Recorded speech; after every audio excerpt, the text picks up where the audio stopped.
Welcome to frank disable, this is Devu before you. प्यारे छात्र छात्रा, आज क्लास 12 के इंग्लिश बुक के आप सबसे शानदार पोएम पढ़ने जा रहे हो। पोएम का नाम है द सोल्जर। इसके पहले भी हमने आपको बताया था कौन सा poem, now the leaves are falling fast, जो W.H. ऑर्डन द्वारा लिखे गए थे। लेकिन द सोल्जर पोएम, इसका मतलब होता है सैनिक, देशभक्ति वाली कविता है, पैट्रियोटिक पोएम है। और ये द सोल्जर पोएम लिखा गया है रपर्ट ब्रूक के द्वारा। रपर्ट ब्रूक खुद इंग्लैंड में एक सैनिक के पद पे थे प्रथम विश्व युद्ध के दौरान। कौन से पद पे? एक सैनिक के पद पे। एक सैनिक के पद पे होते हुए रपर्ट ब्रूक ने कविताओं की रचना की, सैनिक के इच्छा के बारे में बताया। और इस कविता में आप सैनिक के डिज़ायर अर्थात सैनिक के चाहत के बारे में पढ़ोगे। सबसे पहले हम रपर्ट ब्रूक के बारे में कुछ महत्वपूर्ण बातें जानते हैं। Pay your attention please. Rupert Brooke was born, Rupert Brooke पैदा हुए थे 1915 में वे शहीद हो गए। Was born in a well to do academic family, वे अच्छे खासे संस्थागत परिवार में पैदा हुए थे। His father was a house master, उसके पापा एक हाउस मास्टर थे। हाउस मास्टर किसे बोलते हैं? किसी घर के देखरेख करने वाले को। वो भी कहाँ? रग्बी स्कूल में। और उनकी पढ़ाई इसी रग्बी स्कूल में हुई। Where Rupert Brooke was educated, जहाँ रपर्ट ब्रूक की शिक्षा हुई। Before going to King's College, इसके बाद वे कैम्ब्रिज यूनिवर्सिटी के किंग्स कॉलेज में पढ़े। कैम्ब्रिज यूनिवर्सिटी और ऑक्सफोर्ड यूनिवर्सिटी प्राचीन काल से महत्वपूर्ण विश्वविद्यालय में से एक रहे। वहाँ उनकी पढ़ाई हुई। उस जमाने में ये सैनिक के पद पे थे और सैनिक के पद में 18 बरस से लेकर 27 बरस तक में लोगों को लड़ने की ज़रूरत रहती है। और सैनिक और वकील के लिए ये उम्र बच्चा वाला उम्र होता है, सैनिक के लिए नहीं। आप कहने का मतलब लेखक कवि के लिए तो ये बच्चा कवि कहलाते थे। एक सैनिक के उम्र में अगर कोई कविता की रचना करता है तो वो बच्चा कवि कहलाता है, क्योंकि कवि बनते बनते लोगों को 50 से 60 साल हो जाते हैं। उस समय के एक नामी कवि थे W.B. इट्स। विलियम शेक्सपियर और विलियम वर्ड्सवर्थ के बाद इन्हीं का नाम आता है W.B. इट्स। उसी टाइम में एक नामी कवि थे, उन्होंने इनके बारे में कहा W.B. It's the famous poet. वे एक प्रसिद्ध कवि थे W.B. इट्स। उन्होंने डिस्क्राइब किया, वर्णन किया हिम, उनके बारे में, the हैंडसमेस्ट young man in England, कि ये इंग्लैंड का सबसे सुंदर युवक है। किसके बारे में? रपर्ट ब्रूक के बारे में। ऑब्वियसली स्मार्ट दिख भी रहा है, लेकिन दिखने से स्मार्ट नहीं होता, वीरता में भी ये स्मार्ट थे और अपनी रचना में भी स्मार्ट थे, तब कोई स्मार्ट कहलाता है। तो W.B. इट्स जैसे कवि ने कुछ खासियत उनमें देखी होगी ना, तब इतना बड़ा बात बोला, the हैंडसमेस्ट young man in England, England का सबसे सुंदर युवक। और कवि जब सुंदरता की बात करते हैं केवल दिखने वाली सुंदरता की बात नहीं करते, उनके गुण की सुंदरता की भी बात करते हैं। आगे देखिए, ही assumed a symbolic role, उन्होंने एक प्रतीकात्मक भूमिका निभाई, दैट इवेंचुअली, जो घटनाक्रम में टर्न इनटू माइथ, एक माइथ में बदल गया, लोक कथा में। हाँ, of a young and beautiful fallen warrior, एक युवा और सुंदर गिरे हुए योद्धा का। एक युवा योद्धा, सुंदर योद्धा युद्ध के मैदान में लड़ते लड़ते गिर गया, इसकी कहानी बन गई। माइथ मतलब लोक कथा, जो बच्चों को, लोगों को सुनाई जाने वाली कहानियां होती हैं। रपर्ट ब्रूक के बारे में ये माइथ बन गया, इंग्लैंड में लोगों को इनकी कहानियां सुनाई जाने लगी। राइट ना? He died of septicaemia, way septicaemia से मर गए। ये एक सेप्टिक होता है, घायल हो जाने के बाद ब्लड में इन्फेक्शन हो जाता है, आप लोग का कभी हाथ पैर कोई चीज़ से लोहा वगैरह से कटा होगा तो टिट बैग की सुई लेते हो ना, वो इसलिए कि आपका इन्फेक्शन, उसका इन्फेक्शन आपके ब्लड तक ना पहुँचे, नहीं तो आपका जान भी ले सकता है। That is called septicaemia. वो सेप्टिसीमिया से मर गए, अप्रैल 23 को मर गए 1915 में, off the island of Lemnos के द्वीप पर मर गए, इन द एजियन में लेमनोस का द्वीप है। On his way to a battle at Gallipoli, Gallipoli का युद्ध लड़के आ रहे थे, घायल हो गए थे, रास्ते में मर गए। एक द्वीप मिला रास्ते में। पुराने ज़माने में क्या होता था कि जो घायल हो गए, ये टिटवैग वाली सुई, इन्फेक्शन को रोकने वाली सुई उस समय नहीं ईजाद हुई थी, नहीं आविष्कार हुआ था, बना नहीं था। तो जो ज़्यादा घायल हो जाता था उसका इन्फेक्शन हो जाता था, मर जाता था। WB उसी में मारे गए, घायल थे, मर गए। प्रथम विश्व युद्ध के दौरान 1915 में, 1914 से 1918 तक प्रथम विश्व युद्ध हुआ ना, 1914 से 1918 तक, और उसी फर्स्ट प्रारंभिक था 14 से 15 में ये चले गए। ब्रूक इज रिमेंबर्ड, सबसे इंपॉर्टेंट बात रपर्ट ब्रूक के बारे में, जिन्होंने सोल्जर नामक कविता आपके बुक में लिखी है।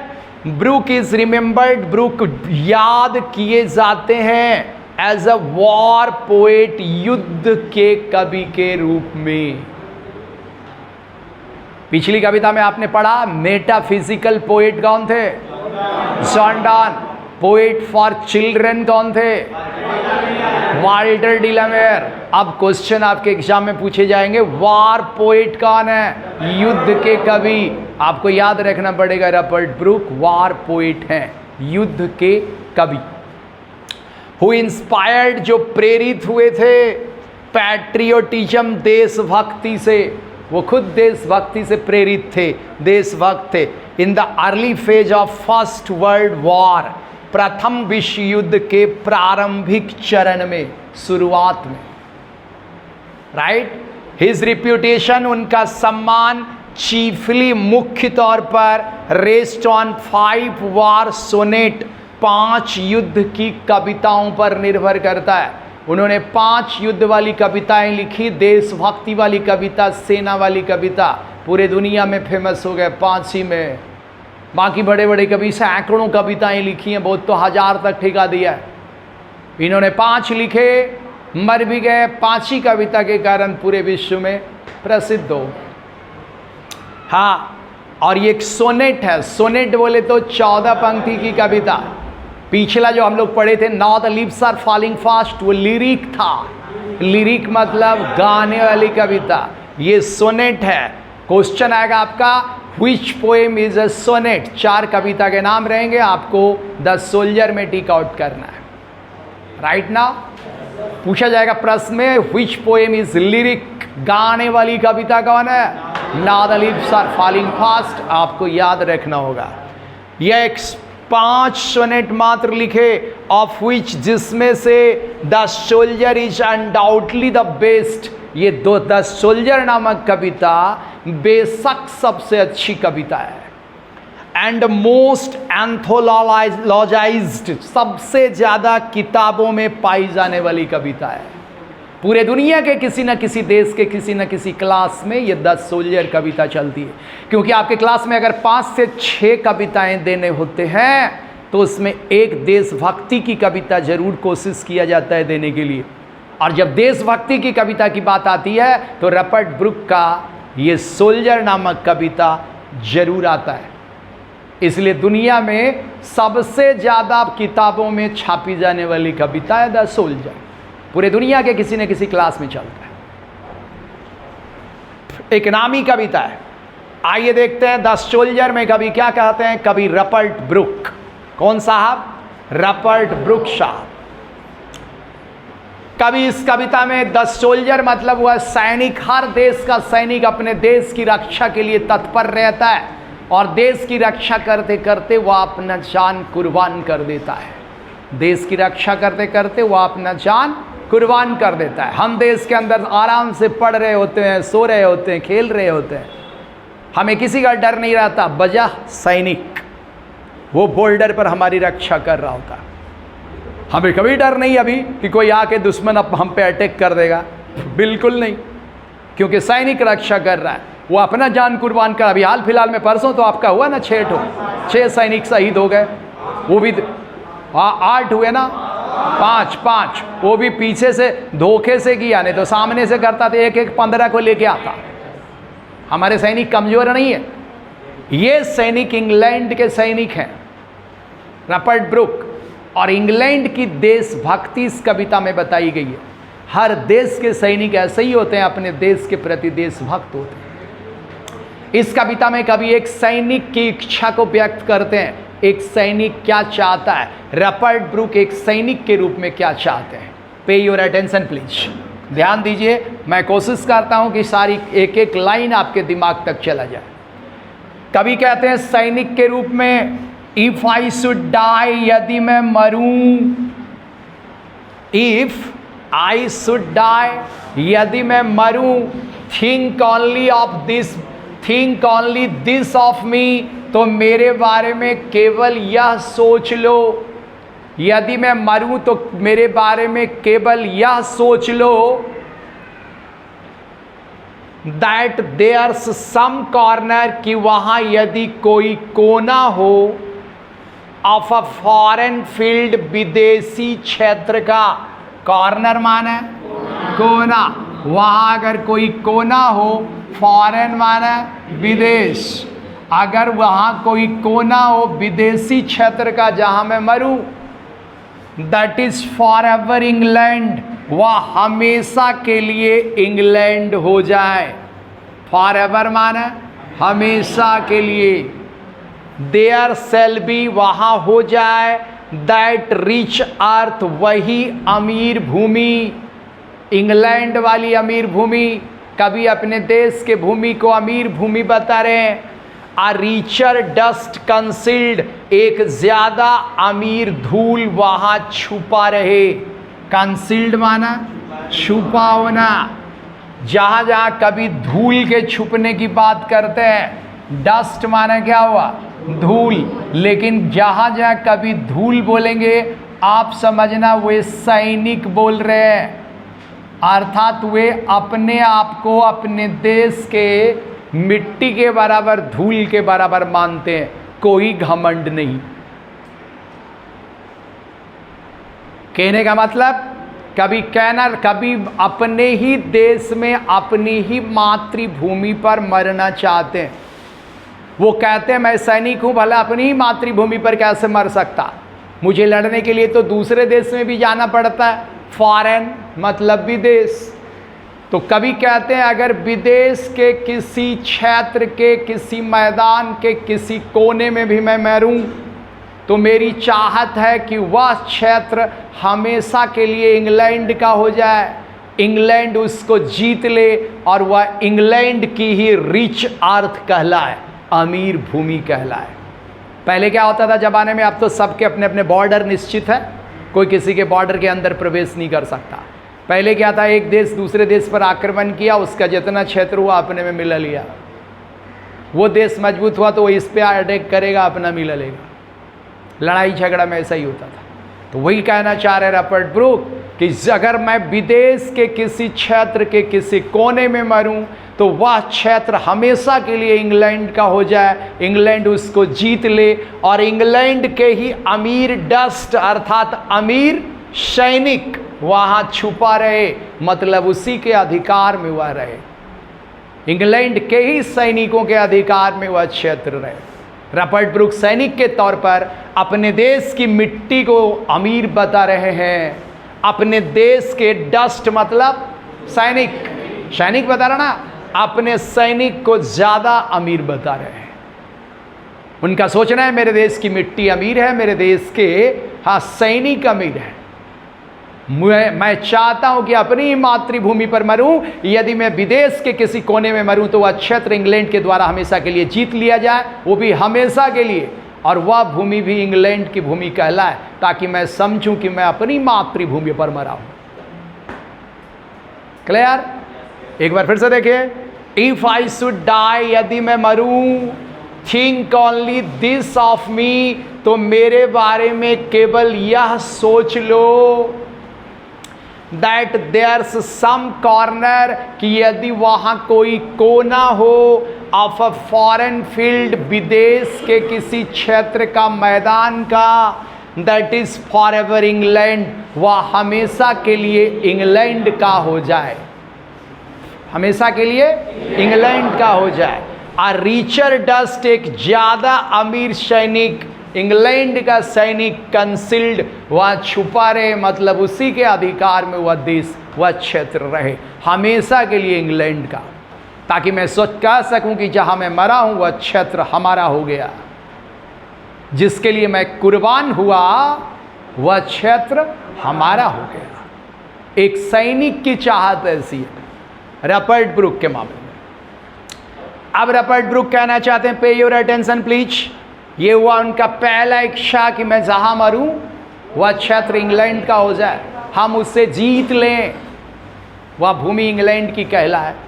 दूसरी इच्छा देख क्या उनका, कभी कहते हैं आ डस्ट, मैं एक धूल हूं, अर्थात मैं एक सैनिक हूं, मैं एक सैनिक हूं, whom इंग्लैंड बोर, जिसको इंग्लैंड ने पैदा किया, बियर बोर बॉर, पेपर आप लोगों को मिल चुका है, पैदा करना, जिसको इंग्लैंड ने पैदा किया, शेप्ड, आकृति बनाई, शेप बनाना मतलब आकृति बनाना, मतलब पाल पोस कर बड़ा करना, छोटे बच्चे से सैनिक की आकृति बनाया, मतलब उसको पाल पोस कर बड़ा किया। इंग्लैंड ने मेड अवेयर, जागरूक बनाया, जागरूक बनाया मतलब शिक्षा दीक्षा दिया। कोई भी इंसान जागरूक कब बनता है, जब वह शिक्षित होता है। कभी कहते हैं इंग्लैंड ने मुझे शिक्षित किया, हाँ, गेव वंस, एक बार दिया, हर फ्लावर टू लव, अपने प्यार का फूल, अर्थात इंग्लैंड ने प्रेम और स्नेह दिया, प्रेम स्नेह से पाल पोस कर सैनिक तक के उम्र तक का बनाया। हर वे टू रोम, और अपना रास्ता इंग्लैंड ने दिया रोम, घूमने का, रोम मतलब घूमना फिरना, इसका मतलब जिंदगी में आगे बढ़ने के रास्ते दिए इंग्लैंड ने। हाँ, इसका मतलब अ बॉडी ऑफ इंग्लैंड, या इंग्लैंड का शरीर है। ध्यान देना, हमारे एक सामान्य जनता हम लोग हैं और एक वो सैनिक है, दोनों के सोच में कितना फर्क है। हम और आप समझते हैं ये बॉडी मेरा है, सैनिक समझता है ये बॉडी मेरा है ही नहीं, ये तो देश का बॉडी है, मातृभूमि की बॉडी है, क्योंकि उसने पैदा किया, उसने पैदा किया, उसने आकृति बनाया, पाल पोस कर बड़ा किया, उसने जागरूक बनाया, मतलब शिक्षा दीक्षा दी, उसने प्रेम और स्नेह दिए, हर फ्लावर टू लव, अपना प्रेम स्नेह प्यार दिया, और उसी ने आगे बढ़ने का रास्ता दिखाया, घूमने फिरने के जगह दिए। तो ये बॉडी मेरा नहीं है। कभी कहते हैं अब बॉडी ऑफ इंग्लैंड, या इंग्लैंड की बॉडी है। ब्रीथिंग इंग्लिश एयर, वह इंग्लैंड की हवा का सांस ले रहा है। ब्रीथिंग माना सांस लेना, इंग्लिश एयर, इंग्लैंड की हवा का सांस ले रहा है। वॉश्ड बाय द रिवर्स, वह वहाँ की नदियों के द्वारा धोया गया है, इंग्लैंड की नदियों के द्वारा ये बॉडी धोया गया है। हाँ, blessed by suns of home, अपने ही घर के सूरज से आशीर्वादित है।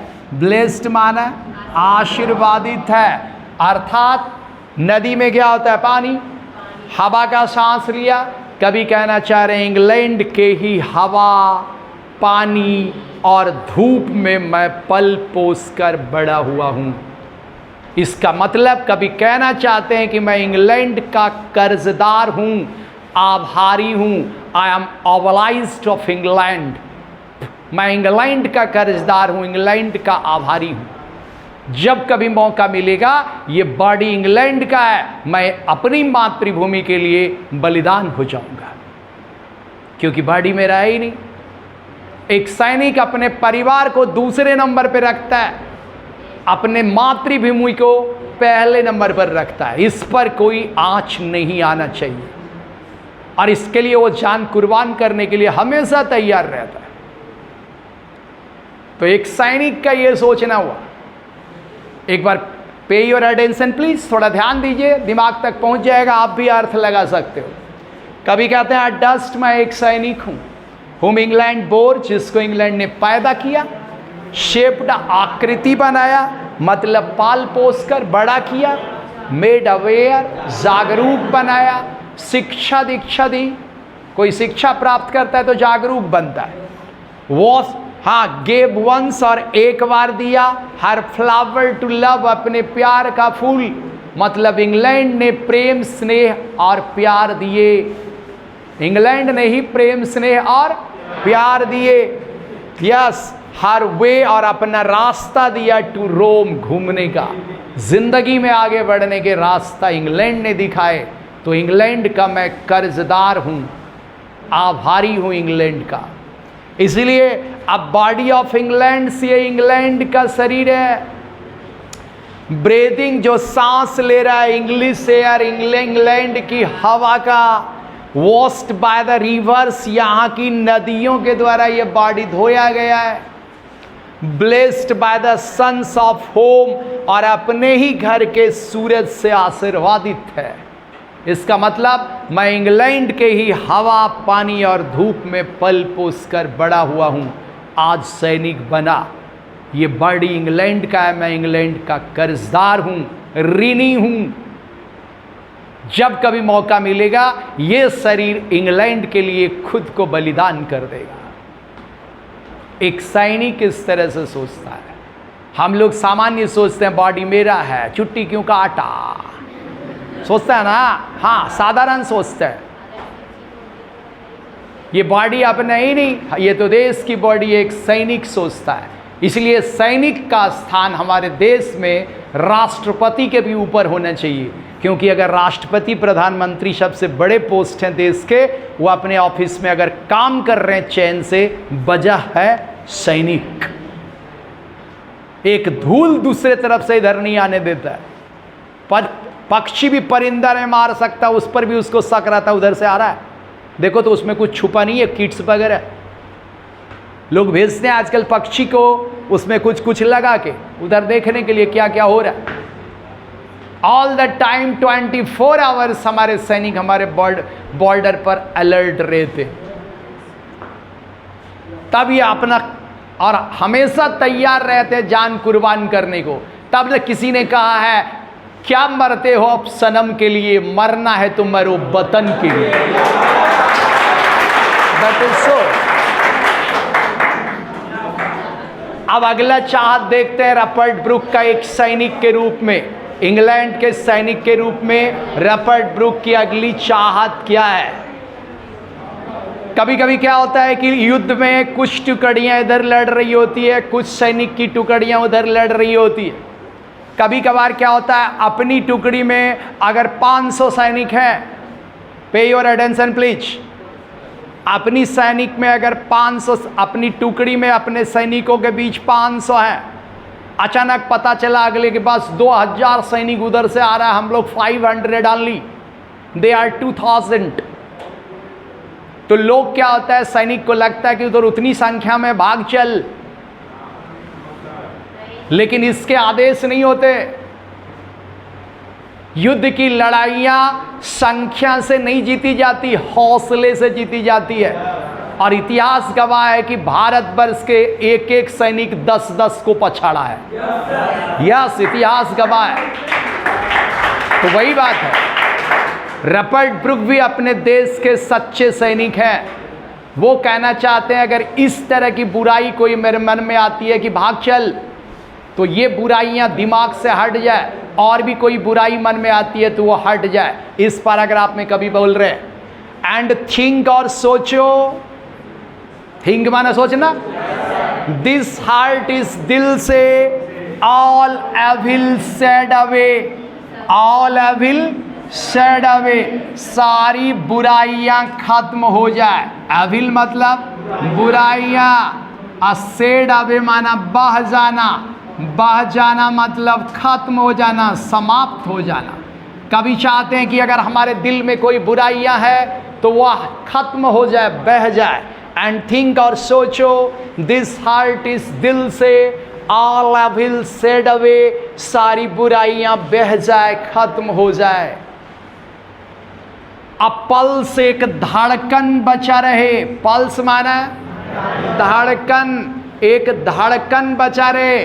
बच्चा किस चीज का धड़कन? ये धड़कन है देशभक्ति का धड़कन। किस चीज का धड़कन?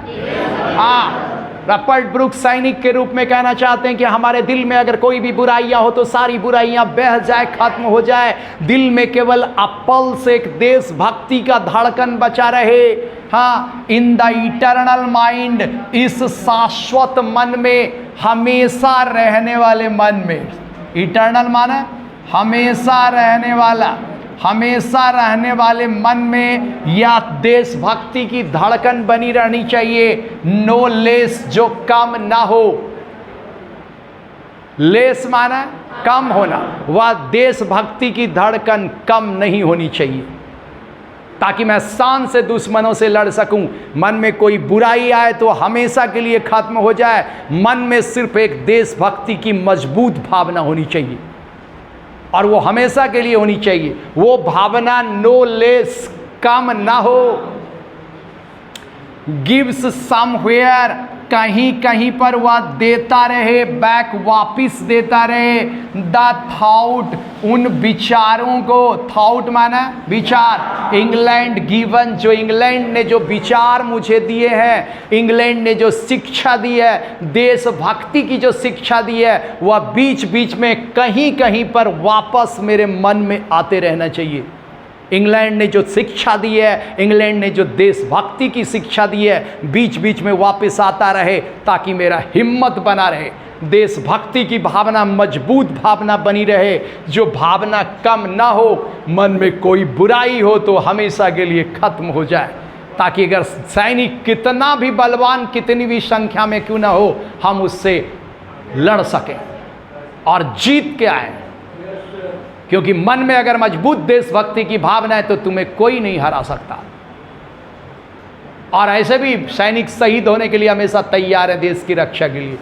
उनका सोचना है मेरे रहते तेरे को घुसने नहीं देंगे। हाँ, मैं हट गया तो फिर दूसरा और भी है तेरे को रोकने वाला। ये उनका दूसरा इच्छा है, एक सैनिक की इच्छा, चाहत। एक बार फिर इसको देख। एंड थिंक और सोचो, दिस हार्ट इस दिल से ऑल एविल सेड अवे, सारी बुराइयां खत्म हो जाए। अब पल से एक धड़कन बचा रहे। क्या चीज का धड़कन? देशभक्ति का धड़कन बचा रहे। इन द इटर्नल माइंड, हमेशा रहने वाले मन में नो लेस, जो देशभक्ति की भावना कम नहीं हो। गिव्स, देता रहे, समवेयर, कहीं कहीं पर बैक वापस। द थॉट, उन विचारों को, बाय इंग्लैंड गिवन, जो विचार इंग्लैंड ने दिए हैं, जो शिक्षा इंग्लैंड ने दी है, जो देशभक्ति की शिक्षा इंग्लैंड ने दी है, वो बीच बीच में मेरे मन में वापस आता रहे, ताकि मैं दुश्मनों से लड़ सकूं, दुश्मनों से लड़ सकूं और दुश्मनों से जीत के वापस आऊं। कभी एक सैनिक की सोच इस तरह होती है। हाउ ग्रेट, क्योंकि तकलीफें कभी कभी आती हैं उनको, तकलीफें उनकी भी आती, कभी कभी बहुत खतरा का सामना करना पड़ता है, जो हम और आप कल्पना भी नहीं कर सकते कितना खतरा है। ठीक है, सूरमा मतलब क्या होता है? वीर होता है ना। इसीलिए दिनकर ने कहा, सच है कि विपत्ति जब आती है कायर को दहलाती है। सच है कि विपत्ति जब आती है कायर को दहलाती है। सूरमा नहीं विचलित होते, सूरमा मतलब वीर, सूरमा नहीं विचलित होते, क्षण एक नहीं धीरज खोते। ठम ठोक ठेलता है जब नर, पत्थर के जाते पांव उखड़। मानव जब जोर लगाता है पत्थर पानी बन जाता है।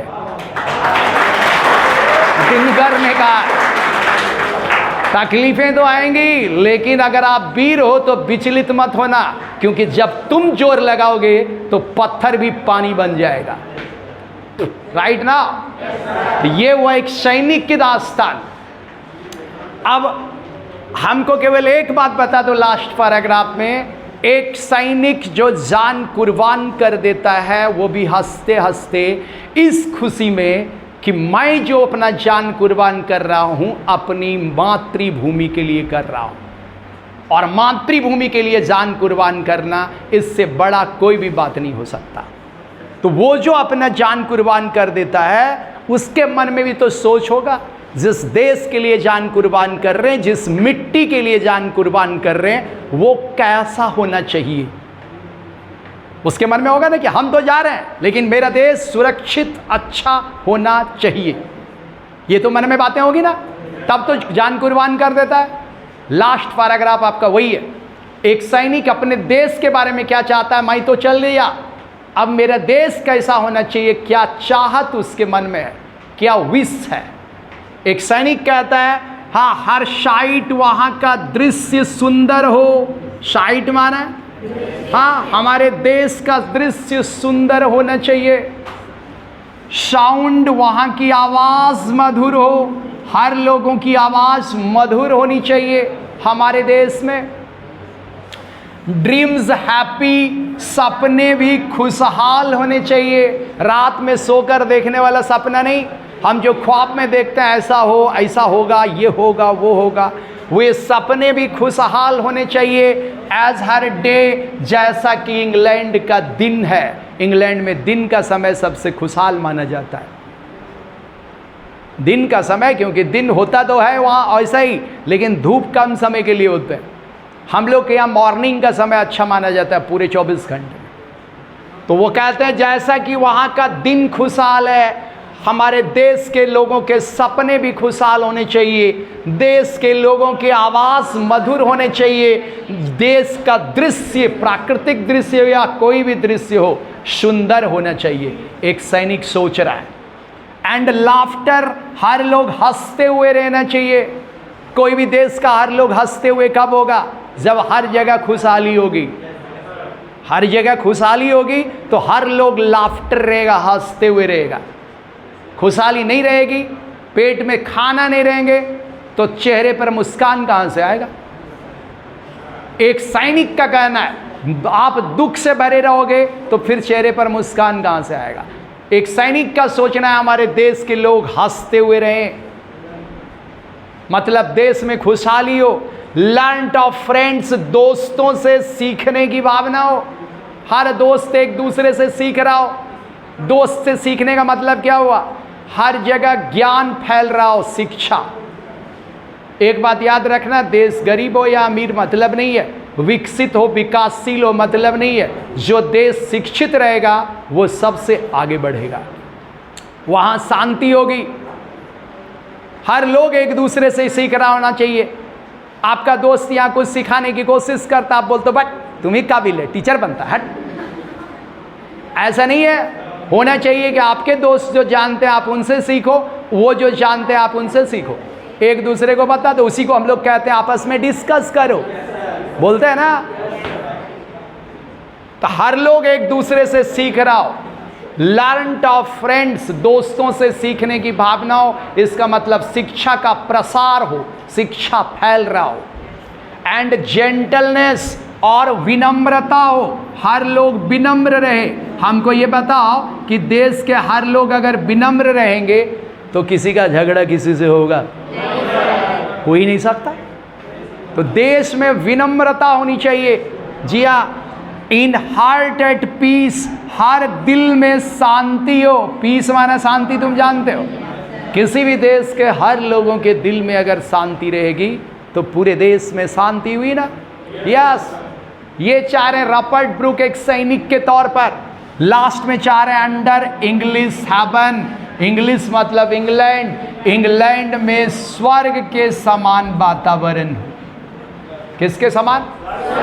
हे बाबा, स्वाभाविक है जब जहां का दृश्य सुंदर होगा, वन, जहां के लोगों के आवाज मधुर होंगे, टू, जहां के सपने भी खुशहाल होंगे। 3 जहां का दिन ऑलरेडी खुशहाल है। 4 जहां हर लोग हंस रहा है, मतलब खुशहाली है। 6 लोग एक दूसरे 5 ना, हाँ, एक दूसरे से ज्ञान ले रहा है, मतलब ज्ञान फैल रहा है। 6 लोग जेंटल हैं, नेक हैं, उसमें विनम्रता है। 7 हर दिल में शांति है। 8 सारा चीज जब है ही तो वो स्वर्ग क्यों नहीं होगा? होगा ना। स्वर्ग की कल्पना हम लोग क्या करते, जहां कोई भी दुख नहीं है, कोई तकलीफें नहीं है, हर लोग सुखी है, हर लोग हंसता हुआ है, वही स्वर्ग है।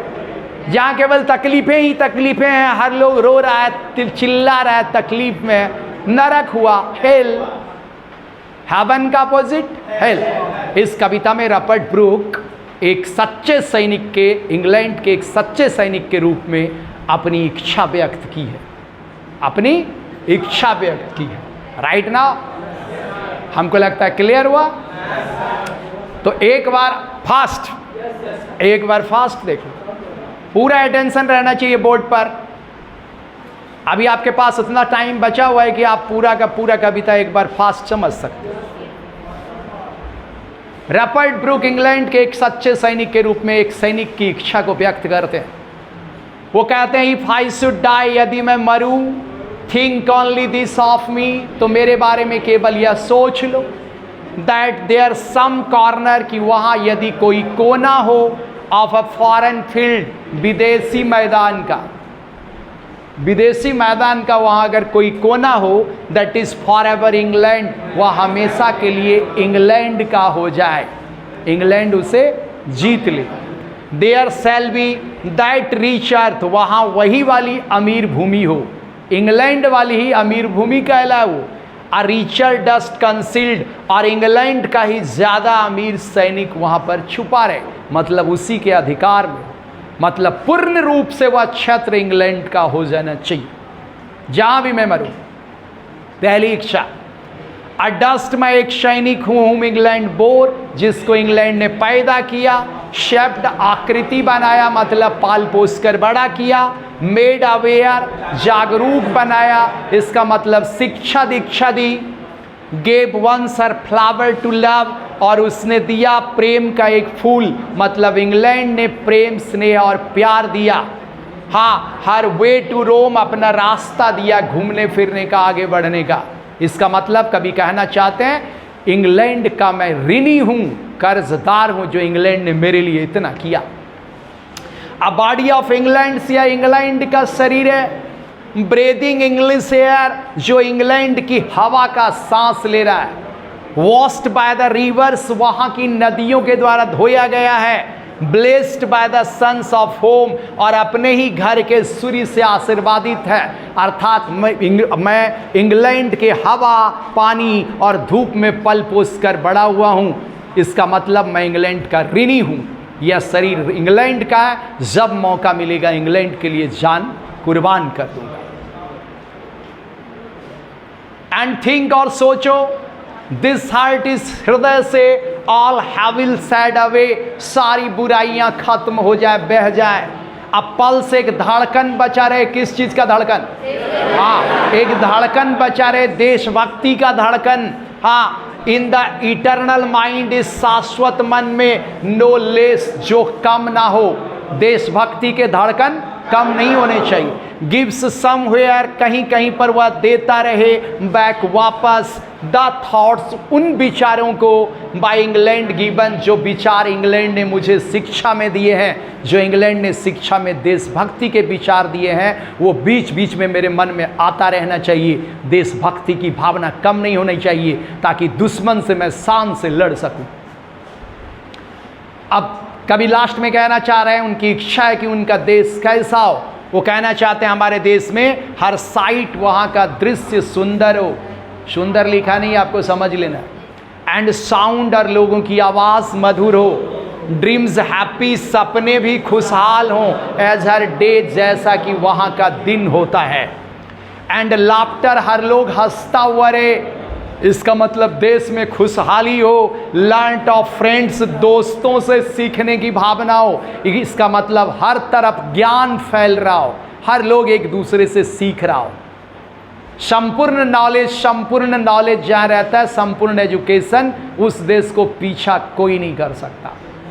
नॉलेज दुनिया का सबसे बड़ा ताकत होता है, एजुकेशन दुनिया का सबसे बड़ा ताकत होता है। एंड जेंटलनेस, और हर लोग नेक हो, विनम्रता हो हर लोगों में। इन हार्ट एट पीस, और हर दिल में शांति हो। हर दिल में शांति रहेगा तो देश में शांति रहेगी ना। अंडर एन इंग्लिश हेवन, या स्वर्ग के समान इंग्लैंड का वातावरण हो। ये सारे चीज स्वर्ग के समान हो, इसका मतलब इंग्लैंड में स्वर्ग का समान वातावरण। रपर्ट ब्रूक एक सैनिक के रूप में ये बताते हैं।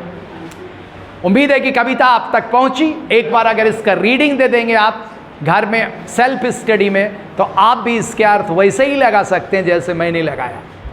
अगले क्लास में इसके समरीज हो जाएंगे, और अगले क्लास में फिर मैं आपके क्वेश्चन आंसर भी सॉल्व कर दूंगा। Thank you very much, have a nice day, be bold and देशभक्त बने रहो। गुड बाय, नमस्ते, सलाम, सत श्री अकाल, खुदा हाफिज। Welcome back in next class.